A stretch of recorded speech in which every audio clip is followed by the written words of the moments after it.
I'm seeing folks jumping in. We are going to get kicked off here in a couple minutes, waiting for some more folks to join. But welcome, everybody. Happy Tuesday.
All right, welcome everybody. We are going to get started in another minute or so.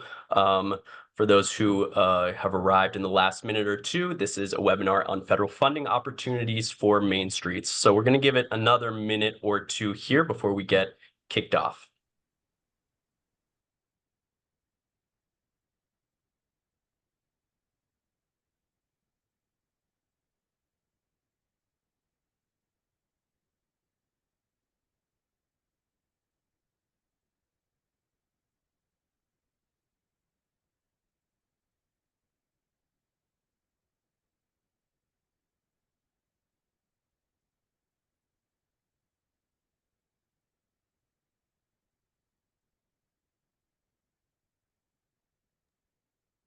All right. Well, we've got a pretty full agenda, so I'm going to get us rolling here as folks continue to trickle in. So thank you all for joining us today. This is a webinar on federal funding opportunities for Main Streets. Specifically, we're going to be doing an overview on the Safe Streets and Roads for All program, as well as the Charging and Fueling Infrastructure Grant Program. Both of these are programs that have grant applications that are open currently and are accepting applications until late August. So we're going to do a run through of those programs and talk about how they can work on Main Streets. My name is Michael Jarris. I'm a coordinator of government relations here at Main Street America. And I am fortunate to be joined by a number of guests for our webinar today. We'll do a round of introductions in a few minutes here, but we have folks from the U.S. Department of Transportation, as well as folks from Madison Heights, Michigan. So to start here, I want to do a little run through of Main Street America. I know most of you who are joining are familiar with the network and run programs yourselves. But for those who are less familiar, Main Street America leads a movement committed to strengthening communities and revitalizing downtowns through preservation-based economic development in older and historic downtowns and neighborhood commercial districts. We have a network of over 1,600 organizations. That's across 46 states with county and city level coordinating programs. We foster strong local economies and we enhance the distinctive character that makes communities attractive to residents, visitors, and businesses. And we know that this takes all of the hard work that you all do day to day. It takes partnerships with organizations and allies in your communities, and it also takes resources. So I'm excited that we're able to talk with a few federal partners today on what resources there are available for your Main Streets. So, what are we talking about today? This is federal resources. So, we know that Main Street programs benefit from safe and environmentally friendly streets. We're really talking about the streets on this webinar today. We know this creates better quality of life for residents and stronger economic impact for the community. And we also know the role that I'm in the government relations team is that there's a lot of federal opportunities to support streets in Main Street districts. So we're going to talk to some federal experts that run these programs, and they'll describe more of those key federal resources that can be used toward Main Streets and how you all can go after those resources.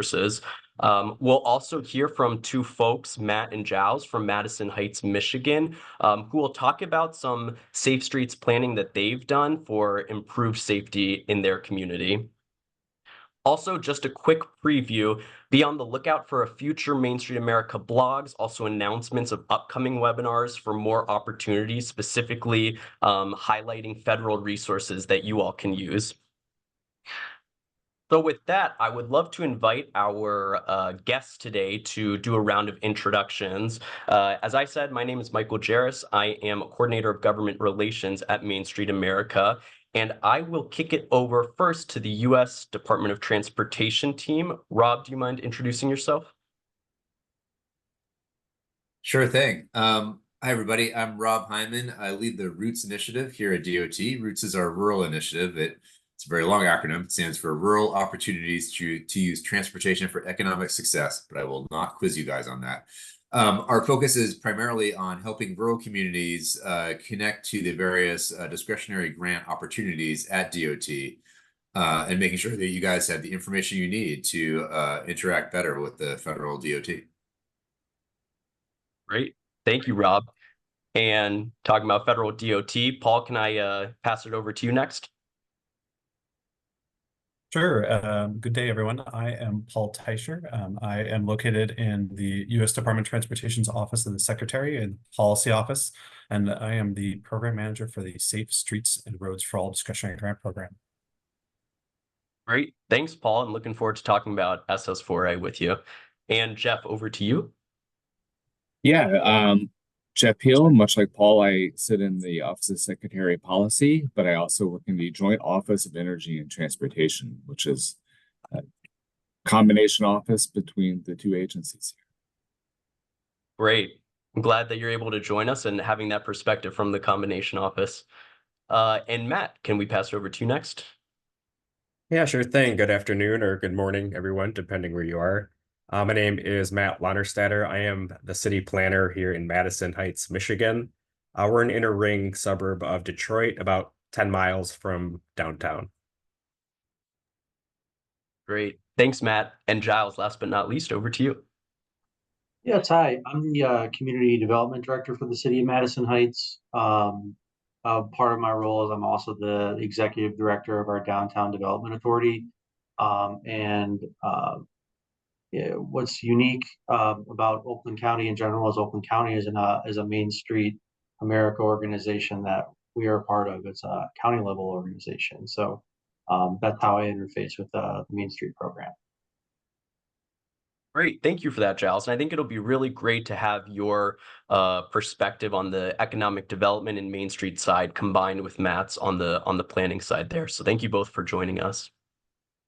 So I'm going to do a quick overview of the agenda for our participants, and then we'll dive into some of the program descriptions. So we're going to start off by doing a little bit of an overview about each of the two grants. First, we're going to start with the Safe Streets and Roads for All grant program. Paul is going to lead a little bit of an overview there. Then we're going to look at the Charging and Fuel Infrastructure grant program. And Jeff will lead that overview. I will then follow with some tips and advice for applying to federal grants and some things to keep in mind. Hint, a lot of it's about partnerships and collaboration, but I also want to do a little bit of a run through of what the grants.gov website looks like and just kind of the logistics of applying for a federal grant. Then after that, we're going to do a little bit of a dialogue with Matt and Giles about Madison Heights, about their planning initiative and road reconfiguration, to really talk about what it looks like to be using these federal resources in communities. And then we'll open it up to you all. So we invite all of our participants on the webinar today to be thinking about questions, or if you've come with questions to ask those to us. We'll provide ample time at the end of this to answer questions, and we can always take more questions offline. I'll provide some contact information to our government relations team, and I'm happy to correspond with our guests today if you have specific questions for them. So without further ado, I will pass it over to Paul to get us started on Safe Streets and Roads for All. Great, thank you. Let me go ahead and pull it on up.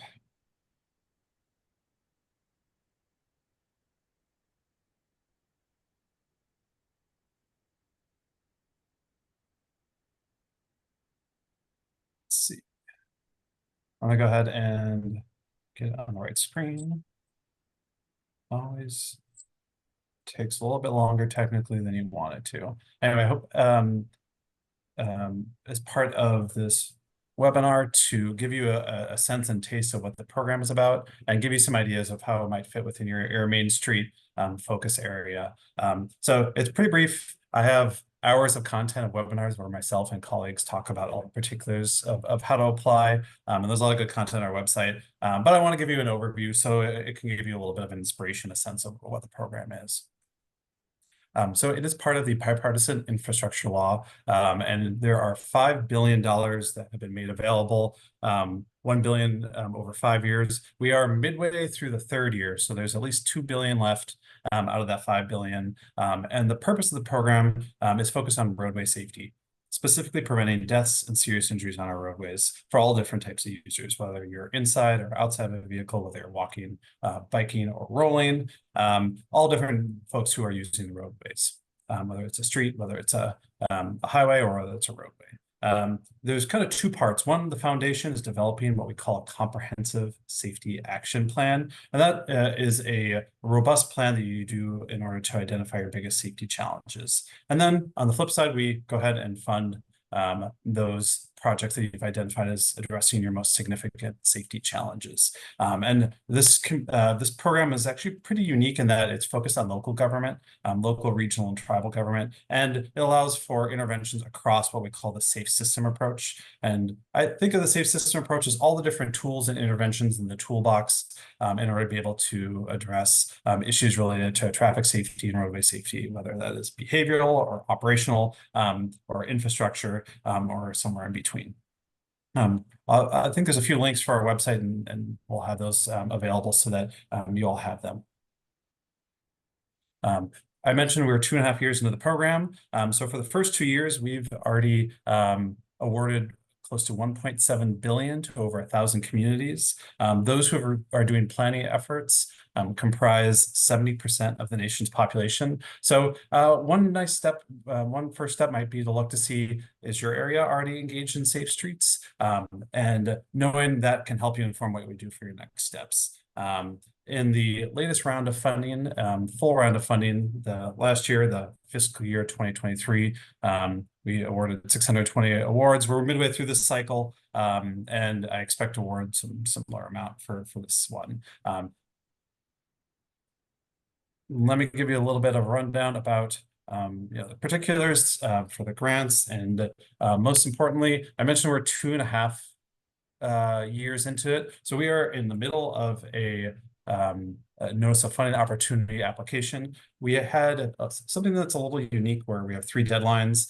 2 have already passed. 1 is still remaining, August 29th, for planning and demonstration grant activities and applications. If that is a really quick turn for you, there's another 2 years of funding. It'll come out like late winter, early spring. And again, link to our resources. Let me tell you a little bit about who's eligible and kind of the type of activities.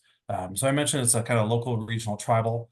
So it could be metropolitan planning organizations that apply.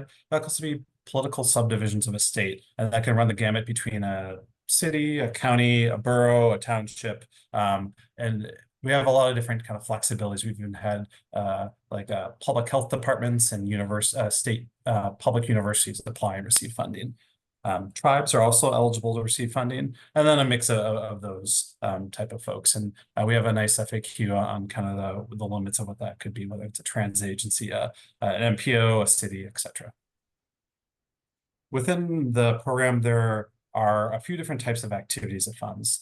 So I mentioned it funds the development of a comprehensive safety action plan. I'll describe in a second kind of some of these subparts. It also funds initial planning and design for specific projects, and then the implementation of those projects. Let me dive a little bit deeper into these planning and demonstration activities. And I'm gonna really focus and put a spotlight on the feasibility demonstration, feasibility assessments, and the demonstration activities for today's talk. So there's 3 different types of activities you can do within a planning and demonstration grant.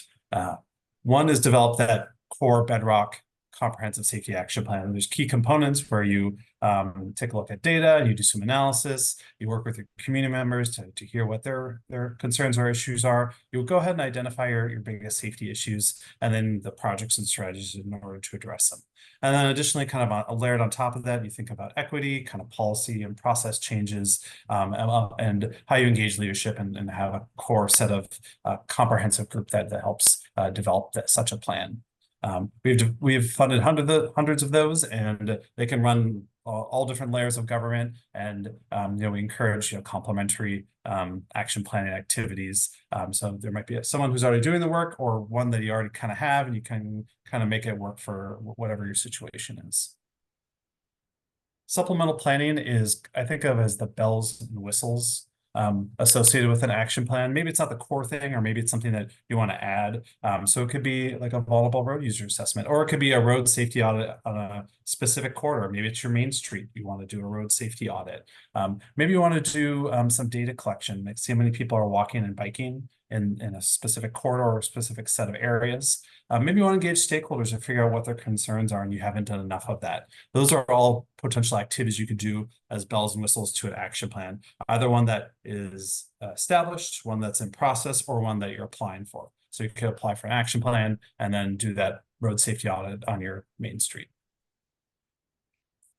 The third bucket is demonstration activities. And these, I think of, it's like not quite implementation, but it's informing an action plan and testing things out on kind of a short-term temporary basis. So it's like a little way to try something out that's beyond just a piece of paper, that allows you to see what works, talk with your community, and engage folks in order to inform what you're going to be doing in your action plan and in your projects and strategies.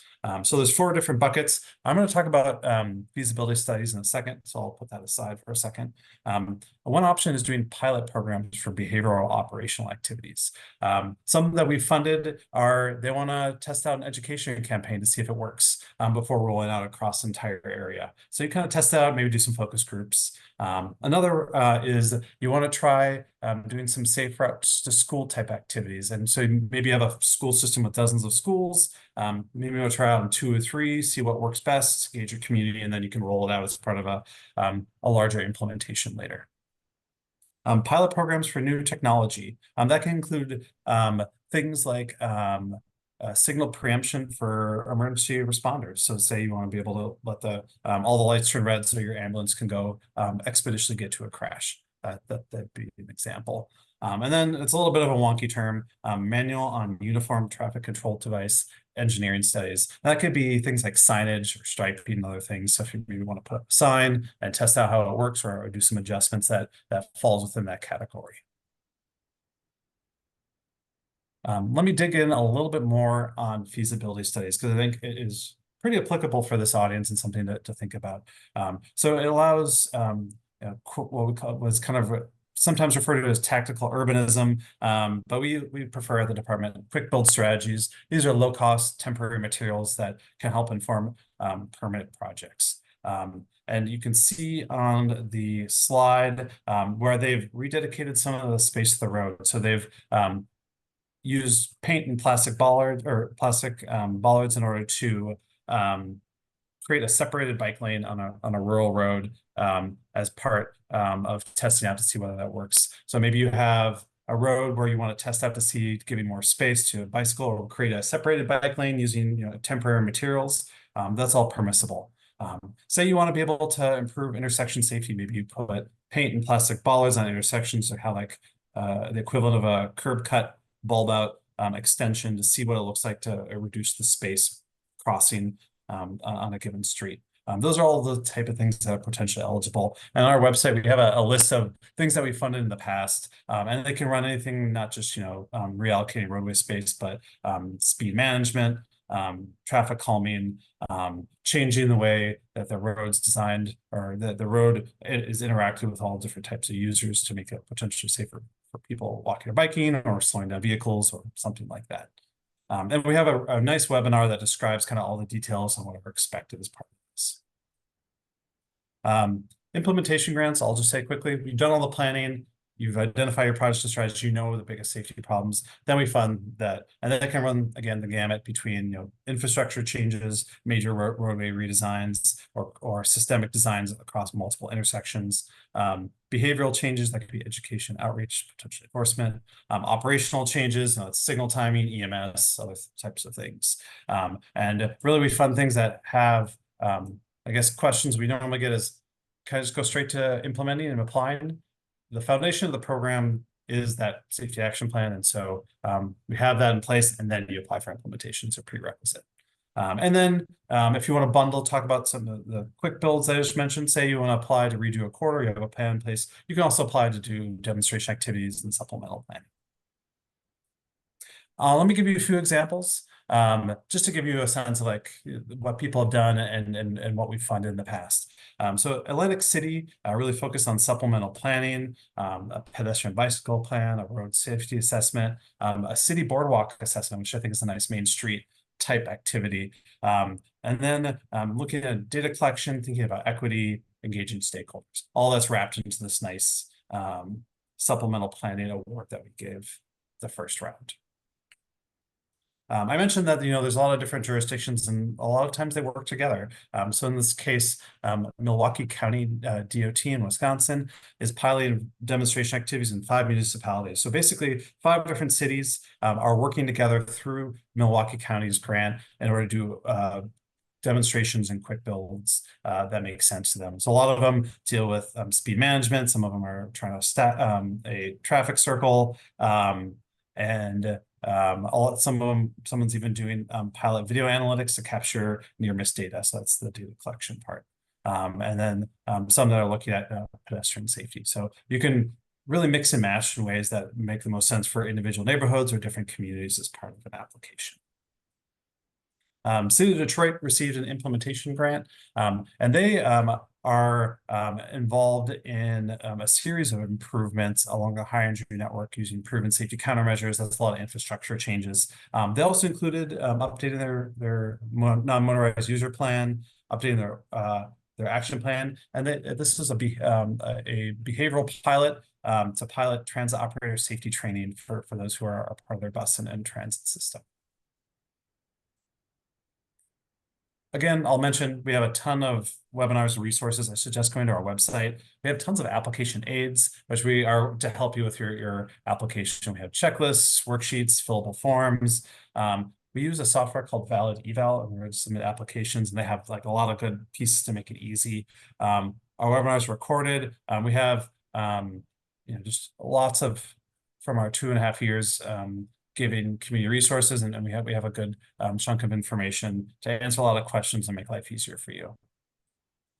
Here's the link to our website, as well as a QR code if you want to check out more. I'll go ahead and stop there, and let's see if I can get to stop sharing, and I'll go ahead and pass it on over to my colleague, Jeff Peel.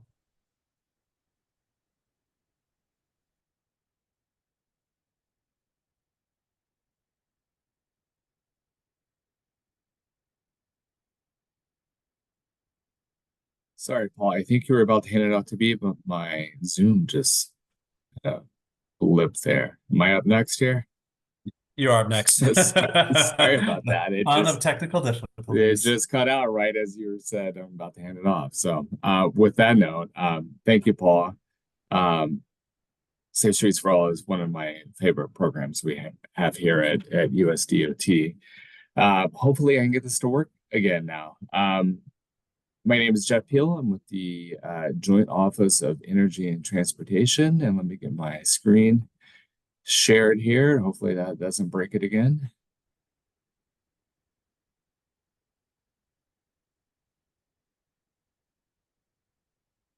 All right, given my technical difficulties, can folks just let me know that you can see my screen here? Yeah, Jeff, I'll give you the confirmation when I see it. Oh, still not sharing. Okay. What about now? All right, we see it That now. did it? Okay, great. Thank you. I'm not a total Luddite today. As I mentioned, Jeff Hill, US DOT, working with the Joint Office of Energy and Transportation. For those of you not familiar with the Joint Office, we were stood up as part of the bipartisan infrastructure law. Our mission is to accelerate an electrified transportation system that is affordable, convenient, equitable, reliable, and safe. Our vision really is a future where everyone can ride and drive electric. And we made that ride and drive. We want to make sure that we're multimodal in our approach to this, that we're encompassing all aspects of the transportation system as we work to decarbonize our systems here across the board. We like to talk about ourselves at the Joint Office as really the front door to the federal government for all your electrifications and your zero emission needs. So if you have questions about how you do this across any of your other systems beyond your community charging infrastructure here, don't hesitate to reach out. So at the Joint Office, we do a few things around this. We give out some of our own funding through our own funding opportunity announcements, but mostly we provide thought leadership, policy support, and really the meat of what we do is technical assistance across these key bipartisan infrastructure law programs that are around clean vehicle technology and zero emission vehicles here. Today, obviously, we're going to talk about charging and fueling infrastructure, but we also support the National Electric Vehicle Infrastructure, the NEVI program, the formula dollars that go out to all your state DOTs here. We also provide support for the no emissions program through the Federal Transit Administration. So for those of you who have transit providers in the community, we do support for that work as well. And I assume we all have schools in our communities here. We also work with our friends over at the EPA on their Clean School Bus program.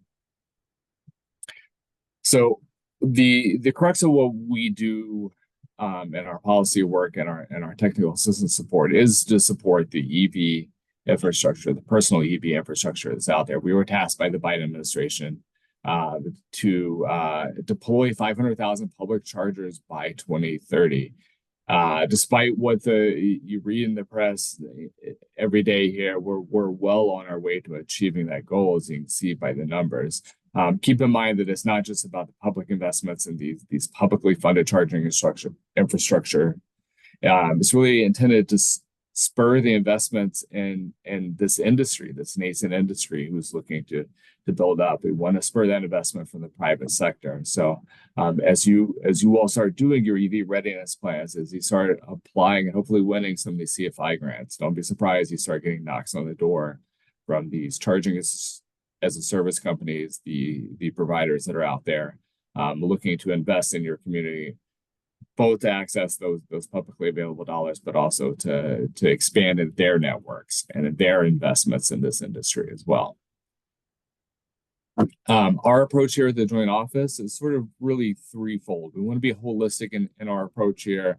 We want these integrated into your community. One thing I hear from Main Street type communities like you all is that they don't want chargers just on the highways and the peripheries and the big box stores along the outer ring of their communities. They want charging along Main Street. They want it in their downtown business areas. They want to have it as an amenity like other types of public investments there, as an allure to get shoppers down there, to get visitors down there, residents down there in those communities.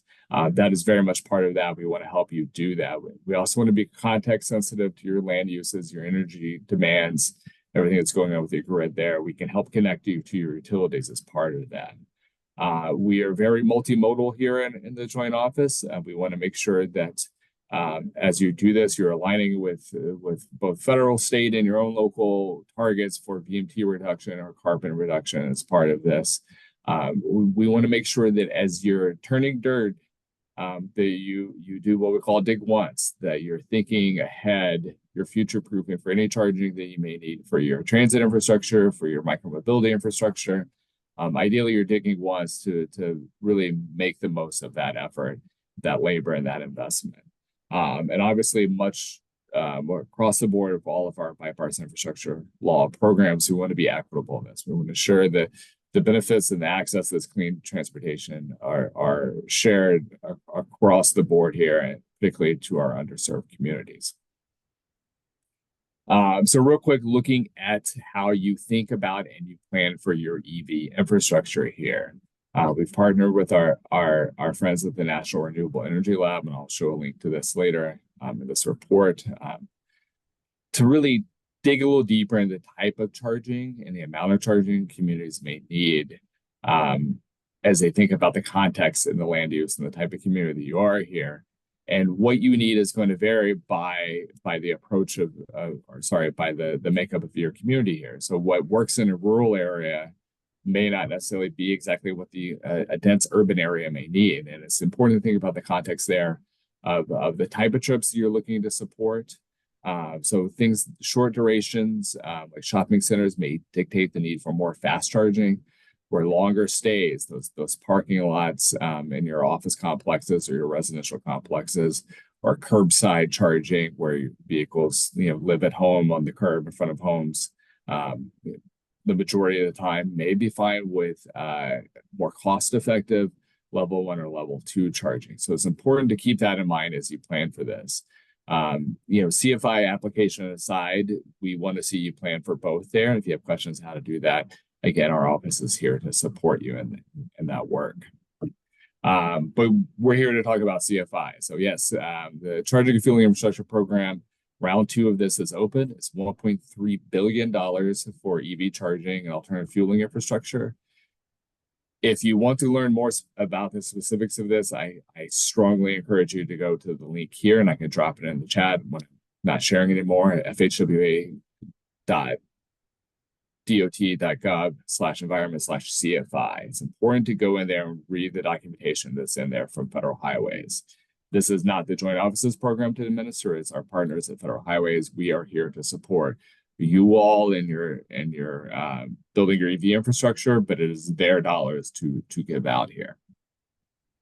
But looking at a little bit more of the detail of that, it's that 1.3, a good portion of that is already allocated, I should say, for projects that applied last go around. I'm curious to see if any of you were highly recommended last year and looking to reapply for that set aside this year for that $521 million. If you were not, that side of the program is unfortunately not available to you, but the $800 million in new funding very much is. The deadline for this is August 28th, so you have a little time to get your application in. Do not wait to the last minute. Here it is a lengthy process. Eligible entities, I have a feeling everyone here is going to follow one of these buckets, but we're looking at state or political subdivisions of states, MPOs, or if you're in a rural community, your RTPO, if you have one of those as well, local governments, special purpose districts, public authorities, things of that nature, Indian tribes, territories, public authorities, any group combination thereof, or a state or local authority. If you're with a Main Street bid, some other business improvement neighborhood group, make sure you are partnering with one of these organizations, or ideally more than one of these organizations listed here above, to make sure that you're eligible for this award. So looking at some of the key requirements here for the community side of the program, and I cut the slide explaining this for brevity's sake, but there are 2 components of the charging and fueling infrastructure program. There is the community portion of this, and then there is a corridor portion of this funding. So the community side of this minimum award amount is $500,000. For some of the smaller communities, I saw you all posting your names in the chat here. This gets you pretty far. You may even be stretching with your neighboring jurisdictions, your county jurisdictions, a regional sort of approach to hit this minimum threshold. By all means, please do that. Those make for good, strong applications in that. Maximum award amount on the community side is $15 million. The charging infrastructure has to be located in a public road or publicly accessible location. Do read the instructions clearly if you're looking at say a downtown parking garage in which to install these, whether it's municipally owned or otherwise. There's regulations around that. You want to make sure you follow closely.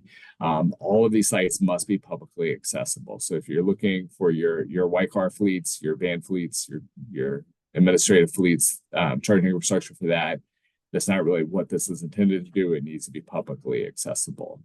One thing I want to call out here is underline that funds may be used to fund a contract with a private entity. So on the corridor side, you'll see that is a requirement. Here, it is not required, but it is very much a common practice, if not a best practice within that. So do make sure that you're identifying, having those conversations with the private vendors. If you haven't identified that, if you have procurement rules where you need to do a competitive process, that's fine. There's absolutely room for that, but make sure that you understand that going into your application process. The types of things you'd expect to see in one of our BIL programs here. It needs to you need to be able to demonstrate how benefits flow to your Justice 40 communities, how you're anticipating reducing your carbon output in your region. And obviously it needs to be ADA compliant as part of that. So looking at the second half of the program, the corridor program, minimum award is going to be $1 billion. No maximum there. You saw some very, very large grants going out last round there. These need to be located along a designated alternative fuel corridor. If you're unfamiliar with that, look up your individual state's NEVI plan. That will designate where those AFC corridors are. If you're still unsure what I'm talking about, do reach out to your state DOT and see what that eligibility looks like for you all in your community. Again, for this program, the funds must be used to contract with a private entity. That's a requirement here. But otherwise, same sort of Justice 40 and ADA requirements are very much in place. One thing that's unique to this round, for those of you who paid attention to CFI in the last year, priority is going to be given for projects that align with the zero emission freight strategy. So if you haven't seen that, I can drop that link in the chat as well. It is a national strategy we put out to spur investments in zero emission freight movement around specific hubs and specific corridors along various phases. Particularly if you're in phase 1 or phase 2 there, I would highly encourage you to take a look at the CFI program and apply for that under this half of the CFI program. I mentioned this is a federal highway program. If you have specific questions as to the requirements within this specific notice of funding opportunity, it is imperative that you reach out to them directly to get that answered. You must do that by July 29th by emailing this email. I would encourage you all, if you are applying, to read through the questions and answers they provide after this date. Read through last year's questions and answers as you look through this, get a sense of what other people are asking, probably get your question answered ahead of time. At the Joint Office, we're here to provide some technical assistance. We can't help you with your grant application, unfortunately, but we can help you with just sorting through your own technical questions that may feed into this, absolutely. As part of that, we have lots and lots of resources here at the Joint Office, whether it's related to your CFI application or otherwise. We have rural and urban EV toolkits, various help sheets and checklists to help you do this. We have a whole EV playbook as you're looking to plan out your infrastructure in your community, regardless of where you are in that process, where you are in aligning funding for that. One of my favorite resources we have is a white paper we put out. I think this speaks a lot to some of the questions we've obviously heard from Main Street organizations like yours, particularly older communities where you maybe have lots of multifamily housing, you don't have a lot of dedicated parking spots available. You're also integrating programs like Safe Streets and For All, and you got competition over that street space and that curb space. We look to answer a lot of those questions within this, or at least ask the right questions and give some good case studies and best practices within that. If you have questions about you need to reach out to the joint office for, I'll share my email at the end of this, but you can also reach us by our contact page, driveelectric.gov/contact. We also have a driveelectric.gov/subscribe. You can sign up to our newsletter, find out about other funding opportunities. They're out there. Whenever we do a new best practice document or a resource, we'll announce it over there as well. It looks like a generic form email that goes nowhere, but I promise you we have people literally standing by to answer your questions as they come in. No question is too small. If it's finding the date for that CFI, if you miss it in this presentation, you can email this inbox, we'll respond. Or if you have a very thorny question about how to work with your utility and do energy analysis around your project, we are eager to tackle that one as well. So nothing too large or too small for us to answer. With that, I'm going to be on to answer any questions you may have. Here is my email if you have questions, jeff.peel@dot.gov. But also do visit our website, driveelectric.gov, where we have.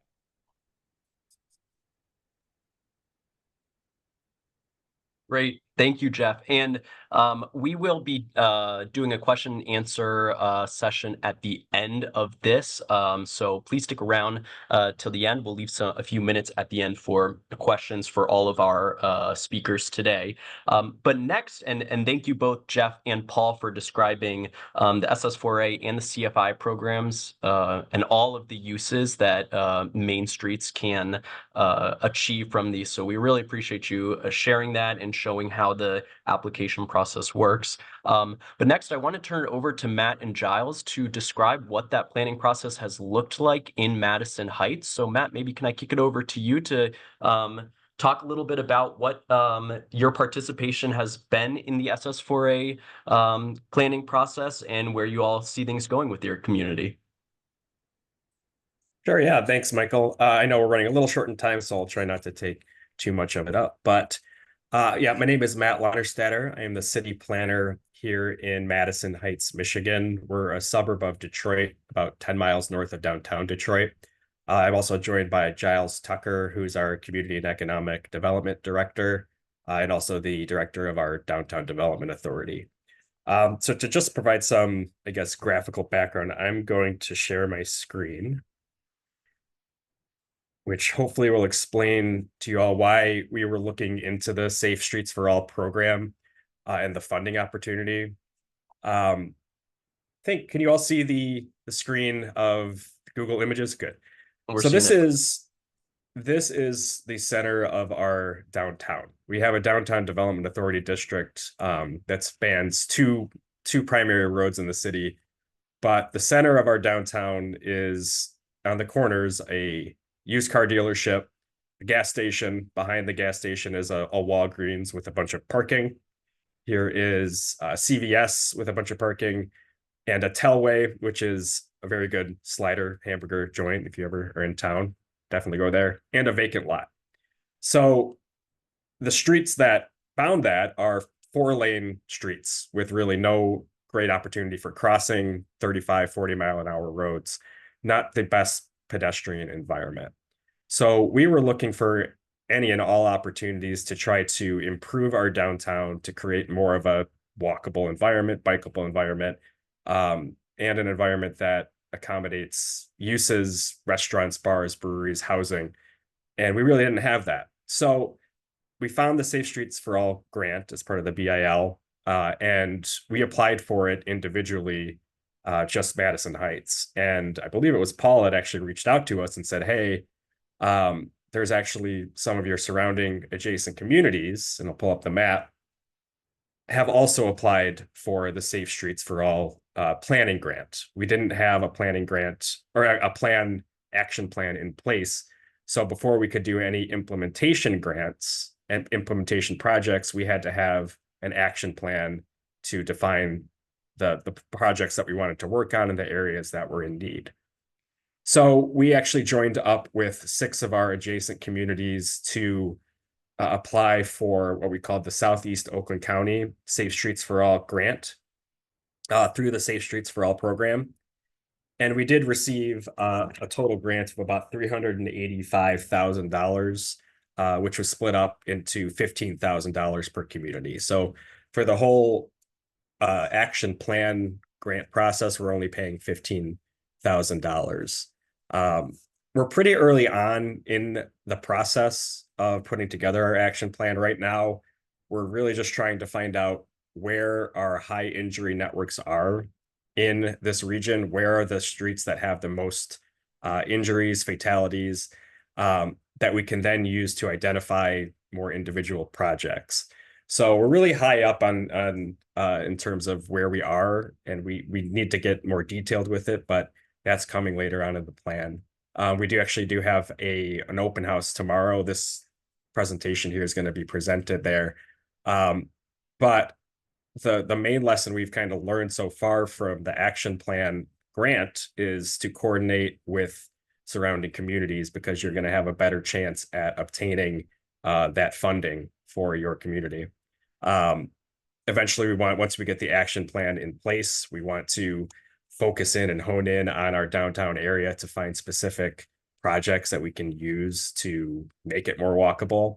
But right now we're purely in like the data collection process or part of our action plan. Giles, did you have anything you wanted to add in terms of our Downtown Development Authority and how it relates to that? Oh, yeah, maybe just a little bit. I think you covered a lot of ground. Thanks, Matt. I think that from a Main Street and just local government perspective, why is this valuable? I mean, for me as an executive director for a downtown development authority and participating in the Main Street program, it gives us context for the planning that we are doing and decision making for implementation. It allows us a basis just to kind of get an idea of what our neighboring communities are doing. And it fosters a higher degree of collaboration. So, I mean, and some of those past maps that Matt has just provided, prior to our engagement in this program, we had no idea that our neighbor and partner in a lot of things, Hazel Park, was a part of that. So it just allows us to gives us a basis for a little bit more collaboration, and it's also a great way to it's a great reference for funding opportunities. So we plan to use the results and the outcomes of the action plan to help push along some of our projects in the downtown. As the Google Earth showed, we are not a traditional downtown. So we are a tax increment financing district that was overlaid, but it was never a traditional downtown. So we have the challenge of first addressing the physical environment and creating a more walkable and friendly environment for pedestrians that they feel safe engaging and walking, and ultimately supporting small and local businesses in the area. So this kind of gives us a context, another opportunity to collaborate with our neighbors, and will be a basis for a lot of the other grants that we intend to approach as we develop our downtown. Yeah, so this was also, I want to add, this is just one tool in our tool belt, as planners like to say. We just adopted a new zoning ordinance, our first new zoning ordinance in like 50 or 60 years. So we have a new form-based district in our downtown area, which addresses the private realm, making sure that buildings are brought up to the street, parking is behind, encouraging cross access between properties. But that doesn't address the public realm, which is the street. So you can have the prettiest, street wall along the street and nice looking buildings, but if you can't walk down the street or cross the street, you really don't have a true downtown. So the Safe Streets for All processing grant is hopefully going to be used to fill in and complete our downtown by making a better public realm.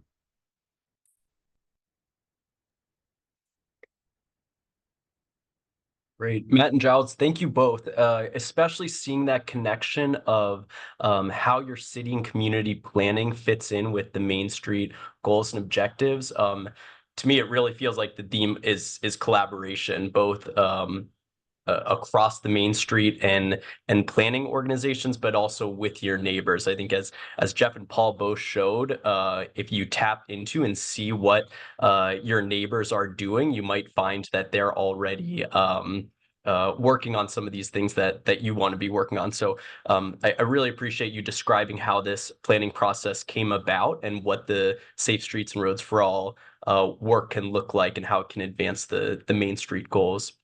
So as I said at the beginning, I do want to make sure that we have time for question and answers while we have our speakers today. Before we open it up for questions, I'm going to share my screen. I do just want to share with everybody who is on the webinar today and anyone who is viewing this after the fact. We at Main Street America will be coming out with a resource very soon here. Expect to see this in the next few weeks here. This is going to be a federal funding resource guide. So it's going to have a compilation of over 25 different federal grant opportunities, like the ones that we're reviewing in today's webinar, as well as grants from other agencies like Housing and Urban Development and Department of Transportation. Be on the lookout for that. It also is going to include tips and tricks for Main Street organizations to apply for federal grants. As you've heard on today's call, there is a lot of opportunity and also a big need to collaborate, especially if you're a nonprofit working with folks in the city. If you work in the city, partnering with other jurisdictions or the MPOs in the area to make sure that those federal resources are having a positive impact on your Main Street when they're coming to your community. So be on the lookout for that. We will post and announce about it when it is time for release. But with that, I want to turn it over to the participants. Feel free to come off mute if you have a question, and any of the guest speakers who you've heard today, we are all welcome to receiving questions. Let's see. I know we've also seen a few questions in the chat. Maybe we start with those. We heard earlier from a participant, we have our railroad tracks being worked on July of 2024. Can I apply for the August grant for the street, or should I wait until they are finished? So I believe that was during your session, Jeff. But maybe Jeff and Paul, could you both? Sorry, I missed the question. Could you repeat the? Yeah, one of our participants has railroad tracks being worked on until July 21st of this year, and they're asking if they can apply for the August grant for the street, or should they wait until they're finished? My hunch is that one was for Paul. The Well, railroad infrastructure would interfere with any charging. maybe we can give a broad answer where when you apply, usually there's a lag time from when you apply to when you get an award of 3 to 6 months. And then at least for Safe Streets, we try to execute a grant agreement within a year of award. So that's like, if you apply in August, that's a year and a half potentially. So, and there's a little bit of flexibility given everything that's going on. I don't think it'd be a problem because usually a lot of these things take a little bit in order to go through that process. So if there's something going on right now, the chances are you doing work later on with that being finished, I think is pretty good. Yeah, and I will just say for any other project related to your may interfere or be related to your charging infrastructure application. Absolutely. It's very similar timelines, usually a year to get your grant agreement in place, although we try for less. But absolutely build that into your timeline and your assumptions as you prepare for that. It will make the process on an award cycle much easier to negotiate.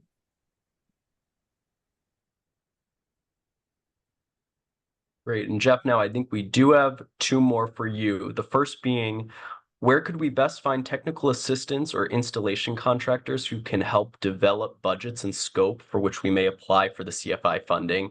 And also, is there a matching requirement for the EV charging grants?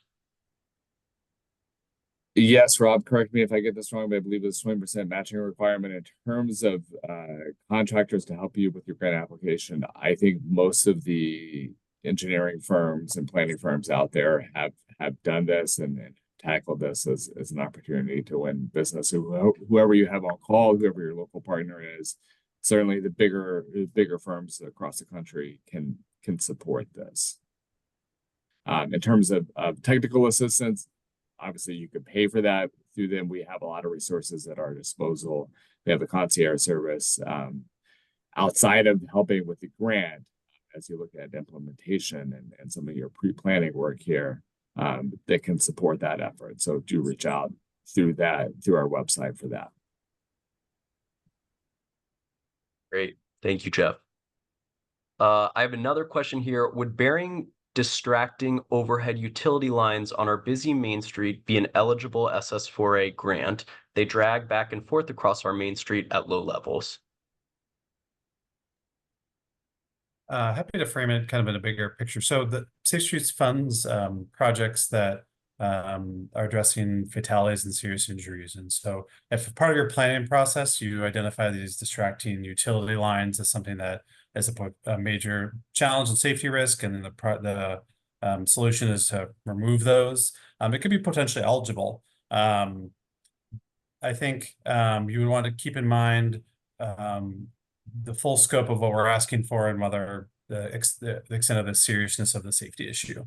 So if it's the biggest thing for your community, maybe it's really important, it's worth applying for, but it also is competing with projects that there's usually multiple fatalities that are clearly marked to a specific safety problem. So I think thinking about that within the context of who you'd be applying to receive funding with the same cohort and that kind of competition.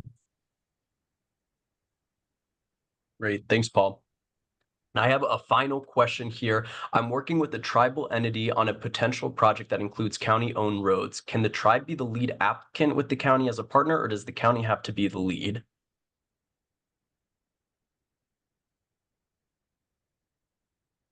Paul, I'm thinking that is probably SS4A.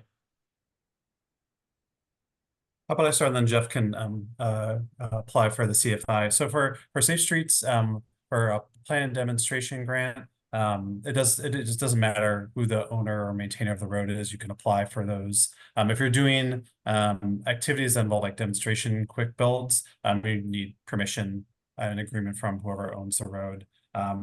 For implementation, you would need to have some sort of agreement in place in order to successfully apply for an implementation grant. For example, Nashville-Davidson County joint government received funding to do work on a state DOT road. They got a letter saying the state DOT approves of that work. They're going to be the lead applicant, state DOT road. So I think that relationship is analogous, and what you're envisioning, as long as you coordinate properly, is just fine. Great. Yeah, I think this is where, obviously one of your talking points here is partnerships. This is where you would need to have clear demonstration of partnership, that it would be a flag that would absolutely be raised there in a review. So do reach out to your county, make sure that you're having those conversations, make sure you're signing on to each other's work there. And I do want to clarify, because I got an email here asking for resources. I will drop a link in the chat.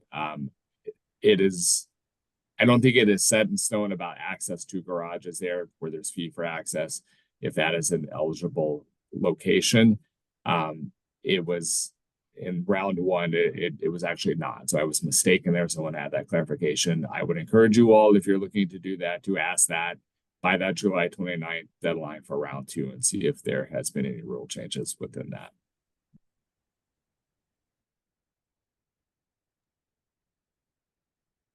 Great, thank you for that, Jeff. And I do want to underscore, we will be sharing the slides that you've seen today. If you have further questions, please feel free to reach out to our team, the government relations team at Main Street America. Our email is advocacy@mainstreet.org. I'll drop that in the chat. I do want to thank all of our guests who are able to join us today. Paul, Jeff, thank you, and Rob for your expertise at the federal level. Matt and Giles, thank you both for your insights from Madison Heights and showing us really what these grants can look like in communities. We really appreciate all of you joining us today, and I know we're almost at the top of the hour here, so thank you all. And I will just pop my screen back up to our Advocacy at Main Street address so everybody sees that. But thank you all for joining us.